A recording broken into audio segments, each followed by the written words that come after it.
6वी zoom मराठीमध्ये मी सावी तुमचं खूप खूप मनापासून स्वागत करते.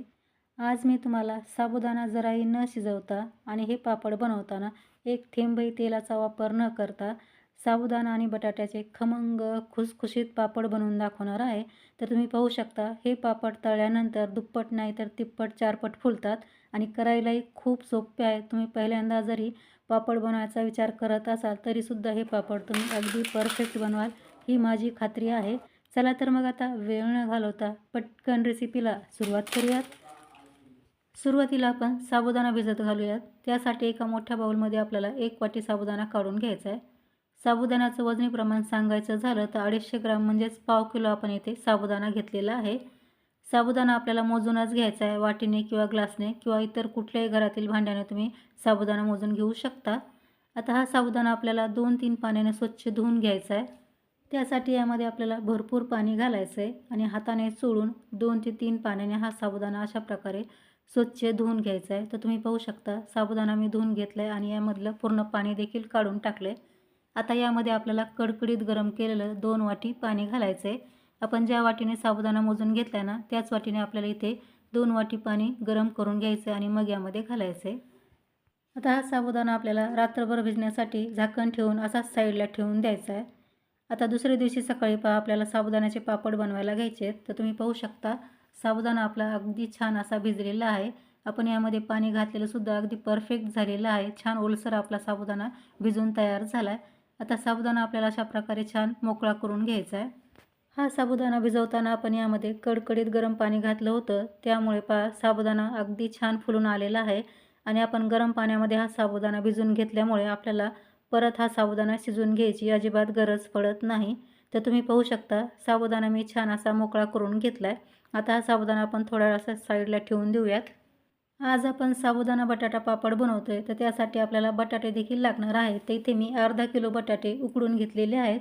आता या बटाट्याची आपल्याला साल काढून घ्यायची आहे. पाव किलो साबुदाण्यासाठी आपल्याला अर्धा किलो बटाटे वापरायचे आहेत. जर तुम्हाला जास्त प्रमाणात पापड बनवायचे असतील ना तर तुम्ही अर्धा किलो साबुदाण्यासाठी 1 किलो बटाटा घ्यायचा आहे आणि 1 किलो साबुदाण्यासाठी तुम्हाला 2 किलो बटाटे इथे घ्यायचे आहेत. हे अगदी परफेक्ट प्रमाण होतं. डोळे झाकूनसुद्धा तुम्ही हे पापड बनवू शकता. अजिबात फाटत नाहीत, चिरत नाहीत. अगदी परफेक्ट हे पापड तयार होतात. तर तुम्ही पाहू शकता सर्व बटाट्याची साल मी काढून घेतलेली आहे. आता बटाटे आपल्याला अशा प्रकारे थोडेसे फोडून घ्यायचे आहेत किंवा हलकेसे मॅश करून घ्यायचे आहेत. तुम्ही बत्ताईने चिरून घेतले तरीसुद्धा चालणार आहे. तुम्ही इथे पाहू शकता बटाटा मी छान असा मॅश करून घेतलेला आहे. पूर्णपणे मी मॅश केला नाही. यामध्ये काही फोडी देखील राहिलेल्या आहेत पण हरकत नाही. आता आपल्याला मिक्सरचं भांडं घ्यायचं आहे आणि त्यामध्ये हा बटाटा घालायचा आहे. थोडासा बटाटा घालायचा आहे, संपूर्ण एकदम घालायचा नाही. थोडं थोडं करून आपल्याला मिक्सरला फिरून घ्यायचं आहे. थोडासा बटाटा घातल्यानंतर आता परत यामध्ये थोडासा साबुदाणा देखील आपल्याला घालायचा आहे. 2-3 बॅचमध्ये आपण बटाटे आणि साबुदाणा मिक्सरला बारीक फिरून घेऊयात. आता साबुदाणा आणि बटाटा लवकर बारीक होण्यासाठी यामध्ये आपल्याला गरम पाणी घालायचं आहे. तर एकदम पाण्याचा वापर करायचा नाही. लागेल तसं आपल्याला यामध्ये पाणी घालून याला मिक्सरला छान फिरवून घ्यायचं आहे. इथे तुम्ही पाहू शकता बटाटा आणि साबुदाणा अगदी छान बारीक झालेला आहे. याची स्मूथ अशी आपल्याला पेस्ट तयार करून घ्यायची आहे. अशाच प्रकारे आता आपल्याला राहिलेला साबुदाणा आणि बटाटे मिक्सरला फिरवून घ्यायचे आहेत. तर तुम्ही पाहू शकता खूप मस्त आपली ही बटाट्याची आणि साबुदाण्याची पेस्ट तयार झालेली आहे. आता यामध्ये आपल्याला अर्ध्या चमच्याला थोडंसं जास्त मीठ घालायचं आहे. कुठल्याही वाळवणीच्या पदार्थामध्ये मीठ थोडंसं कमीच घालायचं, नाहीतर वाळल्यानंतर तो पदार्थ खारट होण्याची शक्यता असते म्हणून. आता आपल्याला यामध्ये हिरव्या मिरचीचा ठेचा देखील घालायचा आहे. तर 4 हिरव्या मिरच्या मी मिक्सरला पाणी न घालता अशा जाडसर वाटून घेतल्यात. आता त्या यामध्ये घालूयात. तुम्हाला जर हिरवी मिरची वापरायची नसेल ना तुम्ही चिली फ्लेक्ससुद्धा इथे वापरू शकता. रेड चिली फ्लेक्स ते सुद्धा या पापडमध्ये खूप छान लागतात. आता मीठ आणि हिरवी मिरची आपल्याला अशा प्रकारे चमच्याने यामध्ये छान मिक्स करून घ्यायची आहे.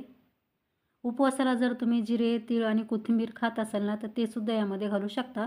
आमच्याकडे उपवासाला कोथिंबीर, जिरे, तीळ खात नाहीत म्हणून मी यामध्ये घातलेले नाहीत. तर तुम्ही पाहू शकता हिरवी मिरची, मीठ यामध्ये छान मिक्स झाले आणि याची कन्सिस्टन्सीसुद्धा तुम्ही पाहू शकता अगदी परफेक्ट आलेली आहे. बिलकुलसुद्धा ही पेस्ट घट्टसर नाही आहे. अशाच प्रकारे तुम्हालासुद्धा ही पेस्ट तयार करून घ्यायची आहे. या स्टेजला तुमची पेस्ट खूप घट्टसर झाली ना तर तुम्ही यामध्ये कन्सिस्टन्सी ॲडजस्ट करण्यासाठी परत थोडंसं गरम पाणी घालू शकता. तर इथे आणखी एक टीप लक्षात ठेवायची ती म्हणजे इथे आपल्याला नॉर्मल किंवा थंड पाण्याचा वापर करायचा नाही. ही पेस्ट तयार करताना आपल्याला गरम पाणीच वापरायचं आहे. तरच तुमचे पापड परफेक्ट बनणार आहेत, चिरणार नाहीत किंवा फाटणार नाहीत. तर इथे आपली अगदी परफेक्ट अशी पेस्ट तयार आहे. लगेच आपण आता पापड बनवायला सुरुवात करूयात. त्यासाठी इथे मी पॉलिथिन शीट अंथरून घेतली. आता यावरती आपल्याला असं मिश्रण टाकून हा पापड बनवून घ्यायचा आहे. पॉलिथिन शीटला मी अगोदर थोडंसुद्धा तेल लावलं नाही, कारण वाळल्यानंतर हे पापड ना पॉलिथिन शीटला आपोआप सोडतात. तर इथे आपल्याला बिलकुल तेल लावायची गरज पडत नाही. आता तुम्हाला पापड कसे लहान मोठे आवडतात ना, त्यानुसार तुम्ही हे पापड बनवून घेऊ शकता. पण पापड बनवताना आपल्याला खूप जास्त पातळही बनवायचा नाही आणि खूप जास्त जाडही ठेवायचा नाही. खूप जास्त तुम्ही पातळ पापड बनवला ना, तर तो पॉलिथिन शीटला चिकटून राहील, निघणार नाही व्यवस्थित. आणि खूप जास्त पापड तुम्ही जर जाड बनवला, तर तो लवकर वाळणार नाही. त्यासाठी आपल्याला मीडियम थिकनेसचेच हे पापड बनवून घ्यायचे आहेत. तर आता अशाच प्रकारे मी राहिलेले पूर्ण पापड बनवून घेते. इथे तुम्ही पाहू शकता, संपूर्ण पापड मी बनवून घेतलेत. खूप मस्त आपले पापड तयार झालेले आहेत. आता तयार पापड आपण 2-3 दिवस कडकडीत उन्हामध्ये वाळून घेऊयात. आता हे पापड वाळल्यानंतरच मी तुम्हाला भेटते. 2 ते 3 दिवसानंतर तुम्ही पाहू शकता, साबुदाणा बटाटा पापड आपले अगदी खमंग कुरकुरीत वाळलेले आहेत.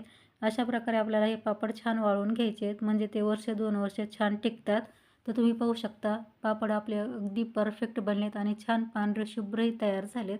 पापड वाळल्यानंतर पहा कुठेही फाटले नाहीत किंवा चिरले देखील नाहीत. प्रत्येक पापड हा आपला अगदी परफेक्ट तयार झालेला आहे. पहा खूप सुंदर हे पापड तयार होतात. एकदा नक्की ट्राय करून पहा. अगदी गॅरंटी देते मी तुम्हाला.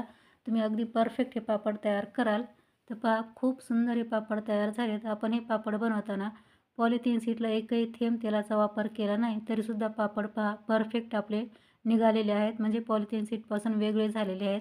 कुठेही चिकटला नाही किंवा तुटला नाही. एकदम गोल गरगरीत आपले पापड तयार झालेत.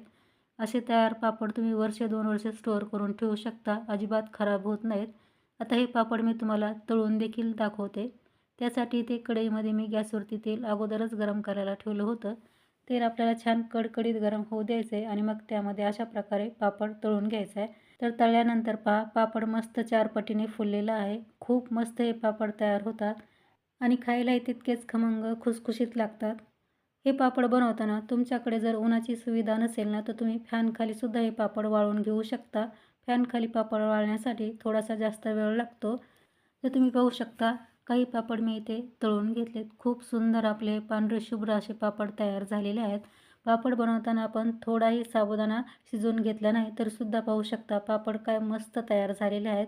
तर एकदा ट्राय करून पहा. रेसिपी कशी वाटली कमेंट्समध्ये मला नक्की सांगा. रेसिपी आवडल्यास लाईक, शेअर आणि चॅनलला सबस्क्राईब नक्की करा. तर लवकरच भेटू आणखी एक अशा छानशा रेसिपीसह. तोपर्यंत मस्त खा आणि हेल्दी राहा. धन्यवाद.